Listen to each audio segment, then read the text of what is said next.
மகாலட்சுமியின் அருள் பரிபூரணமாக கிடைக்க இந்த தீபத்தை ஏற்றணும். என்னென்னா உப்பு தீபம். இதை ஏற்ற 3 மண் அகல் எடுத்துக்கணும். அதில் மஞ்சள் குங்குமம் வைத்து முதல் அகல் எடுத்து அதில் மகாலட்சுமியின் அம்சம் நிறைந்த கல்லுப்பை நிரப்பிக்கணும். அதன் மேலே 2வது அகல் வைத்து பச்சரிசியை நிரப்பிக்கணும். அதன் மேல் 3வது அகல் வைத்து அதில் நெய் ஊற்றி பஞ்சு திரி போட்டு இந்த தீபத்தை ஏற்றணும். இந்த தீபத்தை வெள்ளிக்கிழமையில் ஏற்றுவது தான் விசேஷம். வெள்ளிக்கிழமை சுக்கிர ஓரையில் ஏற்றுவது மிகவும் விசேஷத்தை தரும்.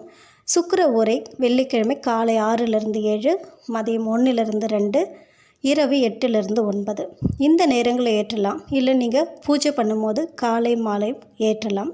இதுபோல் நாம் தொடர்ந்து வெள்ளிக்கிழமைகளில் ஏற்றி வந்தோன்னா நமக்கு மகாலட்சுமியின் அருளும் கிடைக்கும், செல்வ செழிப்பும் பெருகும். அதனால் தொடர்ந்து இந்த தீபத்தை ஏற்றுவது நமக்கு விசேஷத்தை தரும்.